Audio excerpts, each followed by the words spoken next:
Hello everybody and welcome to a style of video I don't often do. This is a review, and as you see before you, it is a review of a Bachmann 3F. Now this isn't just any standard Bachmann 3F, I will further explain that. This is the special edition to the Keighley and Worth Valley Railway, number 43586, which was the last engine to run on the Worth Valley line before it closed. Now, this model is the version without the line splashes. The locomotive in real life did receive line splashes. I think it was the only 3F that did, which made it distinctive. However, this model was £58, which is an absolute bargain for a brand new locomotive, whereas the one with the line splashes was £75. So you can see why I opted for this. If I want to, I can easily just add the line splashes myself, but I don't really want to, as I like it how it is. Now, we'll cover just a bit, before we get into looking at the model, we'll cover a basis on the class. They were an evolution of the 2F, designed by Samuel Johnson, who was the chief mechanical engineer of the Midland Railway in the late 19th century. His former pupil and successor, Richard Dealey, is the one that designed the 3F by giving them larger cabs, larger boilers, and so on, just to make them a bit more powerful. And they were renowned throughout the Midland as being reliable, efficient, comfortable, and very easy to drive. However, none of them survived into preservation, which is an absolute shame, because they are lovely locomotives to look at, as you can tell. It would be quite easy to recreate one of these, I would imagine, but is there any need? You know, that's a debate that will go on through time. But the model itself is rather good looking, as you can see. It's in lovely BR plain black with lake crests, and it is absolutely superb. I mean, if we just take a look at the front, I apologise for the any light glare, but you can see all that beautiful rivet detail, just everywhere, absolutely everywhere. You see we have the injector piping down the side, more overhead warning signs and so on. Now this is a lovely engine. This is the Dealey tender. 4Fs did have these also, and Bachmann have made models of the 4F with this tender, but I prefer it just on the 3F. I would like a 4F, but I would like it with the Fowler tender, but that's not really important for this point of review.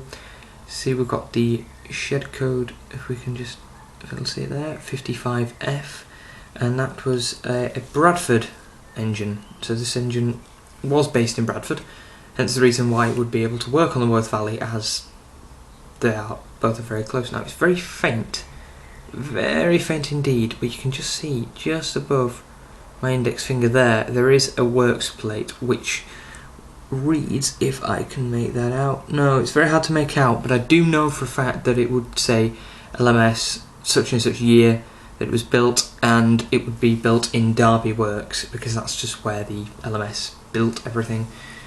If we just move around to the cab, this is difficult because the tender and the locomotive are permanently coupled. Yes, you can just unplug by a little socket there. We'll get into more detail about that for those of you who don't know just in a little while. With the cab, we just take a look in the cab. It is gorgeous in there, absolutely gorgeous. We've got lovely detail on the back head there. The cab is painted a nice creamy white colour, and it does look absolutely stunning. We've even got the planks, which you can tell, if we just take a closer look, there, they've been marked out to look like different lengths, separately fitted. They are really nice, and we've got a nice big red reverser lever just there, which reversing gear is on this side. So this is a right-hand drive locomotive. Midland engines were could be left, could be right, really didn't matter, but the same with any locomotive really. And then on the back we've got yet another overhead warning splasher. We'll have another builder's plate just there, and the water capacity, which I do believe it's 3,250 gallons, which is a fairly decent amount of water. It's not going to get you from King's Cross to Edinburgh, but it'll get you about your daily duties. Now this, as we can see underneath on the tender, is what I was just mentioning. This plug, for those who don't know, is a DCC socket. Now the 21 pin decoder, yes this is a 21 pin locomotive, is located here in the tender. If you don't have this plugged in, then your locomotive won't operate. If this gets damaged, you're up the creek without a paddle, I'm afraid. You're going to have to... I mean, you can just solder the wires and stuff, you can do that, but that would make it forever permanent. You could send it to Bachmann and they will fix it. Models like this, which are just a couple of years old, I think they would still do, but for older models, not so sure, but it's an easy fix if you know what you're doing.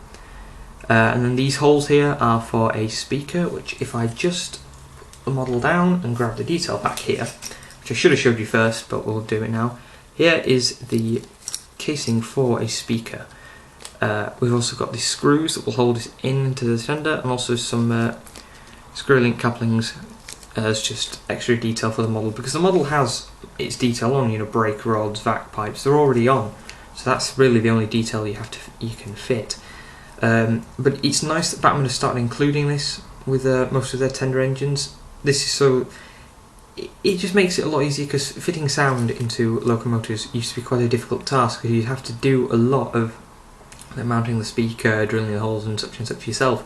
You still do with some models, even some sound locomotives you buy today. I know for a fact that the Hornby TTS sound, they're a bit mixed reviews, but obviously kind of irrelevant here. But yeah, it's nice that Bachmann include such a thing. Just makes everything a little better. But this model itself, I am quite happy. Well, I say quite happy. I'm very happy with the model. It is a lovely, lovely locomotive, and for the price of £58, you can't really go wrong. Now, I would say, you know, oh, get yourself to the Worth Valley and get one, but they are running low. The reason the price was so low is because they're selling off the last few, but you can always pick a 3F up for a fairly decent price if you know where to look. I know for a fact E-Hattons are currently selling a plain BR Black early emblem 3F for £60, plus £4 post and packaging. So that's a fairly reasonable price, and you can always pick them up second hand and so on. And please don't quote me on this, but I think Bachmann are actually doing another run of these this year. I know they are doing the 4Fs, I'm not so sure about these, but yeah, what the hell. Maybe they are, maybe they're not, but if they're not, you can always pick these up online for a fairly decent price. So overall, it's a very, very well detailed model. It looks good. Performance is brilliant. I would show you it running, but I'm doing some current work on the layout. You'll see that's for a different video. But I am going to try and organise some form of running video once the layout's in better shape, so you will get to see this. I'm going to do sort of a Midland running video, so you will get to see this. And the other locomotive I have yet to review, but the review should be up now. So thank you very much for watching, guys, and I will see you all in the next video. Bye bye.